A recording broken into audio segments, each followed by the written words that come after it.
Saludos desde Euronews. Hay noticias que son como síntomas. Pueden afectar a poca gente, pero sin embargo marcan tendencias y nos dicen por dónde va a desarrollarse la actualidad. Hemos visto en México auténticas masas de mujeres protestando contra el presidente Andrés Manuel López Obrador, alguien que en principio estaba destinado a convertirse en el primer feminista de México y que ha entrado en conflicto achacando al movimiento feminista una vinculación con la derecha que está en contra de su presidencia. En la misma situación y en el mismo camino en el feminismo, vemos una barriada en Madrid, Ciudad Lineal, en donde un mural en donde hay mujeres como la cantante estadounidense Nina Simone o la activista de los derechos humanos guatemalteca Rigoberta Menchú, un mural que ha sido vandalizado, pintado y deteriorado varias veces y se ha convertido en un símbolo ya finalmente y más allá del feminismo de la libertad de expresión. También en España una noticia que afecta a una cincuentena de personas. Son subsaharianos que han asaltado la valla de la fronteriza de Melilla con Marruecos para intentar acceder a España. Han conseguido de un centenar la mitad estar ya en territorio español y ahora en cuarentena. El movimiento migratorio, siempre un debate abierto y un problema permanente por solucionar. Además tenemos el contraste con la fuerza de la naturaleza, donde no hay acuerdo ni construcción social que pueda resistirse a ella. Tenemos el volcán guatemalteco Pacaya, que ha entrado en erupción y que tiene a toda una región sometida al riesgo y a la duda de si evacuar o mantenerse en su sitio. Hay bastantes más noticias. Empezamos con nuestros titulares. El Parlamento Europeo levanta la inmunidad del expresidente de Cataluña, Carles Puigdemont, que recurrirá la decisión ante el Tribunal de Justicia de la Unión Europea. La ministra de Exteriores de España cree que la decisión del Europarlamento demuestra que los problemas de Cataluña se resuelven en España. Gibraltar comienza a levantar restricciones y se acerca a la normalidad tras una rápida y exitosa campaña de vacunación, a punto de concluir. ¿Qué supone la absolución de Lula da Silva para Brasil? El expresidente podría desafiar a Bolsonaro en las elecciones presidenciales de 2022. Los paraguayos exigen la renuncia del gobierno en el cuarto día de protestas contra la gestión de la pandemia que se han unido a la marcha feminista. El feminismo desata su rabia en México. 20.000 manifestantes derribaron las vallas con las que López Obrador blindó el Palacio Presidencial. Carles Puigdemont ya no goza de inmunidad diplomática. El Parlamento Europeo anunciaba este martes el resultado de la votación en la que se decidía si se levantaba o no la inmunidad de la que el expresidente de Cataluña gozaba como eurodiputado, tras el suplicatorio presentado por el Tribunal Supremo a la Eurocámara. El resultado no fue una sorpresa, teniendo en cuenta que tanto liberales como populares y una buena parte del Grupo Socialista se mostraba a favor de atender la petición de la justicia española. El resultado fue de 400 votos a favor, 248 en contra y 45 abstenciones. Junto a Puigdemont, Toni Comín y Clara Ponsatí también pierden dicha inmunidad. Los tres líderes independentistas deberán ahora hacer frente a la justicia belga, que será la que decida sobre la orden europea de detención y entrega mediante la cual serían extraditados a España para ser juzgados. Antes de eso, no obstante, se espera que los políticos recurran la decisión ante el Tribunal de Justicia de la Unión Europea. El Parlamento Europeo ha decidido levantar la inmunidad parlamentaria de Puigdemont, Ponsatí y Comín para que comparezcan ante la justicia española. Y con esta decisión lanzan un triple mensaje. En primer lugar, que un eurodiputado no puede prevalerse de su condición para protegerse de comparecer ante justicias nacionales por posibles violaciones de legislaciones nacionales.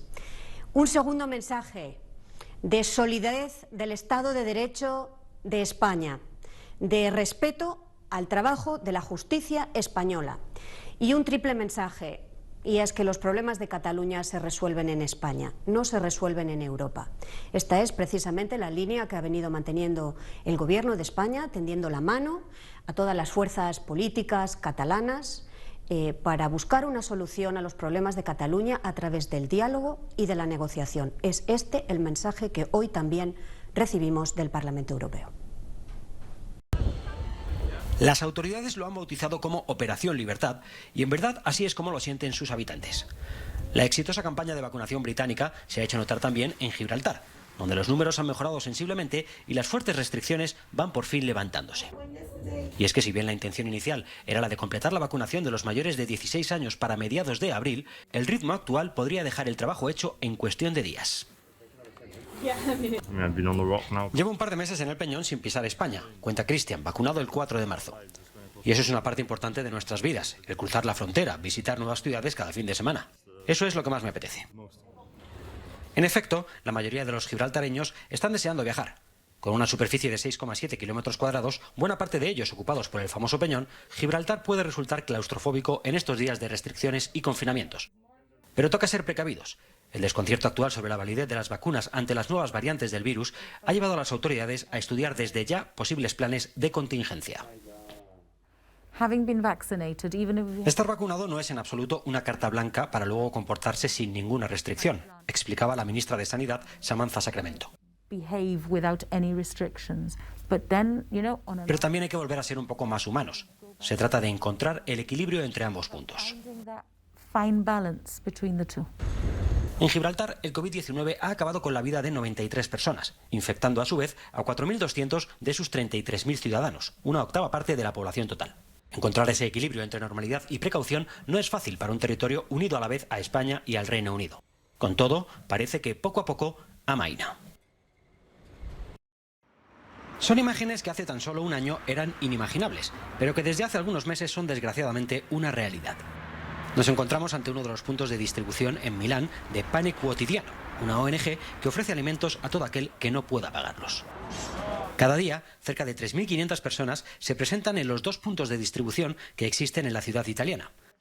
Muchas de estas personas ocultan sus rostros al ser filmados por miedo a ser reconocidos. No es posible estar más de un año sin trabajar. Lo poco que había ahorrado lo he gastado, nos cuenta Aldo, de 57 años y perteneciente al mundo de la hostelería. Esto no es vida, al menos para mí. No estoy acostumbrado a venir aquí a mendigar. Tengo mi dignidad, dice por su parte Giovanni, de 60 años. Solo en el último año, 1 millón de personas más viven en Italia en la pobreza absoluta. El aumento de las familias en dicha situación es mayor en el norte, la zona más afectada por una pandemia que no solo golpea la salud de las personas. La crisis del COVID ha obligado a los europeos a vivir bajo una serie de restricciones prácticamente impensables antes de la llegada de la pandemia. Los confinamientos impuestos a lo largo del último año han sido toda una prueba de fuego para unos ciudadanos para los que la libertad de movimiento siempre ha sido algo incuestionable. ¿Hasta qué punto hemos sido obedientes? En colaboración con Redfield and Wilton Strategies, Euronews ha medido la opinión de 4 países al respecto. Así, a la pregunta de si cree que los habitantes de su zona cumplen realmente las normas anti-COVID impuestas por su gobierno, alemanes y británicos consideran que sí, aunque lejos de una mayoría abrumadora, un 61%, mientras que tan solo la mitad de los franceses e italianos opinan igual. Al ser preguntados sobre las restricciones en sí y el impacto de las mismas, las opiniones son más diversas. Casi 2/3 de los británicos encuestados consideran que estas son más útiles que perjudiciales, una opinión compartida por algo menos de la mitad de los italianos y alemanes. El 47% de los franceses, sin embargo, cree que las restricciones han sido en verdad más perjudiciales que útiles. Desde luego, y por norma general, las restricciones actuales quedan muy lejos de las impuestas hace un año, en un esfuerzo de los gobiernos de no ahogar tanto a una población ya saturada de prohibiciones. Al ser preguntados sobre las restricciones vigentes, tanto alemanes como británicos e italianos las consideran mayoritariamente correctas, ni demasiado relajadas ni demasiado restrictivas. 4 de cada 10 franceses opinan por su parte que estas normas no son suficientemente estrictas, si bien otro 34% asegura todo lo contrario. El estado anímico de los ciudadanos ante tantos confinamientos y cierres también varía dependiendo del país. Más de la mitad de los alemanes, franceses y británicos encuestados aseguran estar ya acostumbrados a tener que respetar confinamientos, aceptar cierres y cumplir horarios. No pueden decir lo mismo los italianos, que en un 57% reconocen estar hartos de una situación que, con sus altos y bajos, dura ya un año. Los signos de cansancio son cada vez más en múltiples ciudades de Europa, y aunque de momento no es algo generalizado, sí que ha puesto en alerta a los distintos gobiernos, los cuales tratan de guardar el justo equilibrio entre la contención de la pandemia y la necesidad imperiosa de volver a la vieja normalidad.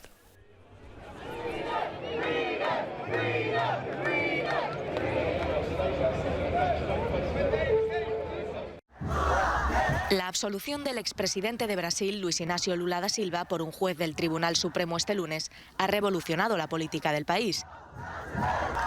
Sus 2 condenas derivadas de una investigación sobre una trama de corrupción masiva centrada en la petrolera estatal brasileña Petrobras han sido anuladas, restableciendo sus derechos políticos. Es un fallo que algunos analistas han calificado como una bomba política y supone que muy probablemente Lula desafiará al actual presidente de Brasil, Jair Bolsonaro, en las elecciones presidenciales de 2022. Es una noticia que ha resonado en toda la región, con el presidente de Argentina, Alberto Fernández, proclamando que se ha hecho justicia rehabilitando a Lula en sus derechos políticos. Entre los brasileños ha habido opiniones encontradas. Es una buena noticia que llega en el momento adecuado porque la situación política del país es muy grave, dramática, dice esta mujer. Si volviera a gobernar lo apoyaría porque tiene capacidad para hacerlo. Es un buen presidente, cree este otro hombre. Otro, sin embargo, dice que no se fiaría de un político que ya ha sido detenido por corrupción y no cree que Lula sea la persona adecuada para dirigir el país. El presidente Bolsonaro ha acusado al juez que anuló las condenas de Lula de ser parcial y tener fuertes vínculos con el Partido de los Trabajadores. Bolsonaro se ha enfrentado a numerosas críticas en las últimas semanas por la gestión de su gobierno de la pandemia de coronavirus, aunque su popularidad sigue siendo enorme.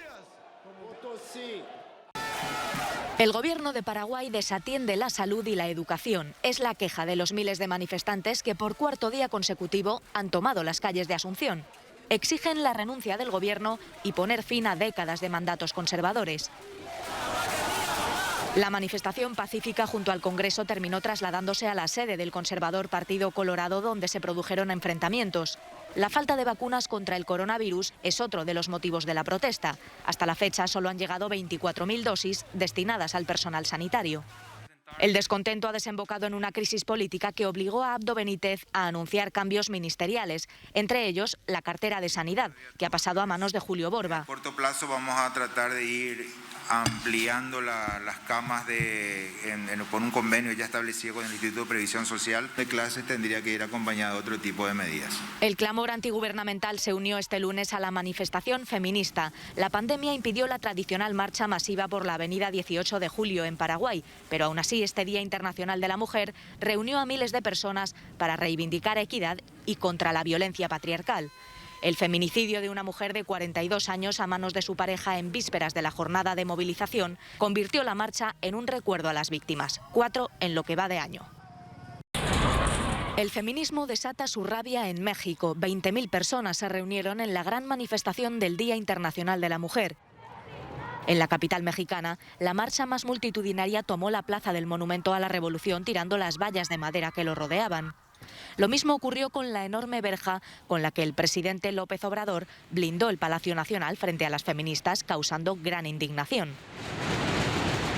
Según el presidente, hay infiltrados en las manifestaciones para causar disturbios. La valla se puso porque están muy molestos los conservadores y son chuecos, son muy hipócritas y se meten en todos los movimientos. Las vallas de metal, que se habían transformado en mural de homenaje a las víctimas del machismo, fueron derribadas a golpes este lunes. A los altercados siguieron los gases lacrimógenos. Las autoridades han negado el uso de estos gases irritantes contra las manifestantes y lo están investigando, así como la posible participación de hombres infiltrados en la protesta. 81 mujeres resultaron heridas, 62 policías y 19 manifestantes. El feminismo mexicano no ha dejado de crecer en los últimos años por una violencia contra las mujeres que no cesa y la inacción del gobierno. México registró 967 feminicidios en 2020, casi los mismos que el año anterior. El Gobierno de México ha levantado un muro ante la marcha del Día de la Mujer del 8 de marzo. Un muro que rodea el Palacio Nacional donde vive el presidente Andrés Manuel López Obrador y que ha sido recibido con indignación y rabia por parte de las manifestantes, que han decidido utilizarlo para escribir los nombres de las víctimas de la violencia machista. En México, el número de feminicidios ha aumentado un promedio de 7 a 10 mujeres asesinadas al día en los últimos 3 años, según cifras de la ONU. Para entender lo que está ocurriendo en el país, hemos conversado con la periodista Perla Blas. Ella ha investigado junto con un equipo de mujeres periodistas el aumento de feminicidios a niñas y adolescentes. Hola Perla, muchas gracias por atendernos. ¿Por qué el gobierno de López Obrador se ha puesto a la defensiva con el movimiento feminista? Por las declaraciones, analizando las declaraciones del presidente, pareciera que de verdad, pues para él es lo mismo un feminicidio que un homicidio doloso.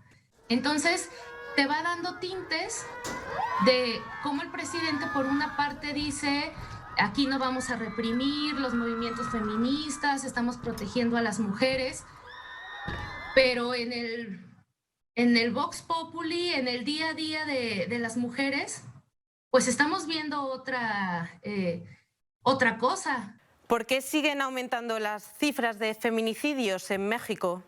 Sí, hay una parte de responsabilidad del Estado mexicano, pero hay otra parte de responsabilidad en la sociedad. Tenemos el caso de Victoria Constantino, de 16 años, del municipio de Cuitláhuac, en Veracruz, a quien su expareja la asesinó afuera de la panadería en donde ella trabajaba y la mató de varias puñaladas en la mañana, a la luz del día y a la vista de muchas personas que no la ayudaron, ¿sí? ¿Por qué es importante ponerle nombre a las mujeres asesinadas? Empezamos a ver en la base de datos que había en la casilla o en la categoría de nombre, niñas sin nombre, niñas sin nombre, niñas sin nombre, niñas sin nombre, niñas sin nombre. Entonces dijimos, no, o sea, todas tienen un nombre y vamos a rastrear cómo se llamaba esa niña. O sea, todas, absolutamente todas, tenían una historia. Muchas gracias, Perla, por explicarnos la situación. En Euronews seguiremos de cerca las protestas feministas en México.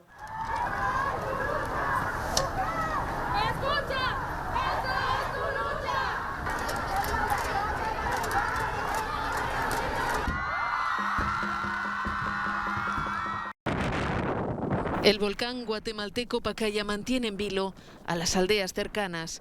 Las fuentes de lava que descienden por sus faldas iluminan la noche. El coloso de más de 2.550 metros de altura entró en erupción el viernes. Desde entonces expulsa gruesas columnas de ceniza, acompañadas de explosiones que lanzan material incandescente a cientos de metros de distancia. El Rodeo y el Patrocinio son las aldeas más afectadas por la caída de ceniza y arena que lanza el volcán. Berni Peralta, un vecino, reconoce que el miedo está muy presente. Más en la noche, porque a veces uno no se espera a lo que el volcán pueda hacer en la noche y uno tal vez pueda que está muy dormido. Hoy en la mañana estuvo bien fuerte, cayó mucha arena, demasiado grande y mi familia y yo estábamos ya casi para salir. Otros confían en San Vicente Mártir, su patrón, para que les proteja. Hay muchas personas de que se asustan, pero ya nosotros ya estamos acostumbrados, porque es parte de lo que es la naturaleza, ¿verdad? Entonces hay muchas personas de que evacúan, pero la verdad es de que lo que es nuestro Señor San Vicente Mártir siempre nos ha protegido. Las cenizas se acumulan en los tejados de zinc y cubren los cultivos de aguacate y café.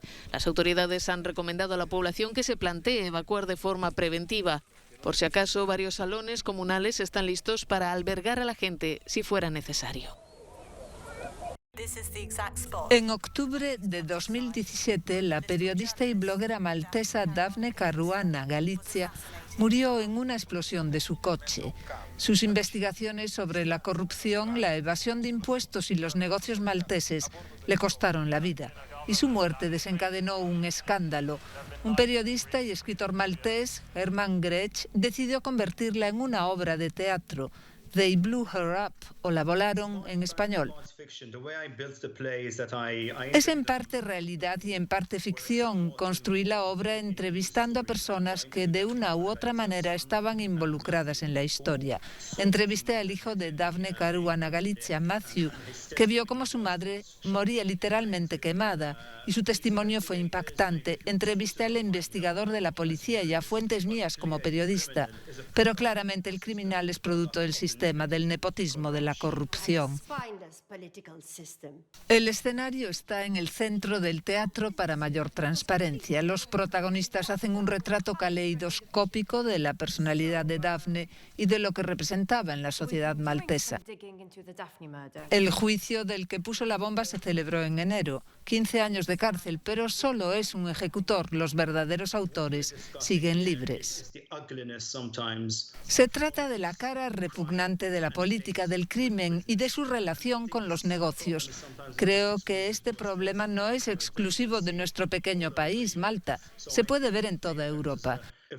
Así que creo que el teatro es un medio muy importante para transmitir ciertos mensajes y a veces, por mucho que odie decirlo, el teatro puede ser casi más eficaz que el periodismo. El texto se representa en inglés para llegar a un público internacional.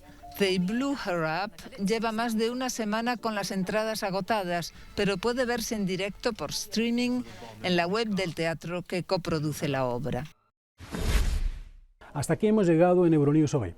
Vamos a cerrar con un contraste. Mientras la velocidad de un medio de transporte es lo que se prima y se paga, encontramos en la región, en la República de Karelia, en Rusia, frontera con Finlandia, un tren a vapor que se ha puesto en marcha para intentar recuperar la cadencia y el romanticismo de los viajes del siglo XIX. Muchas gracias por seguirnos. Pueden ustedes hacerlo igualmente en las redes sociales, también en nuestra emisión en directo en Internet. Gracias por acompañarnos.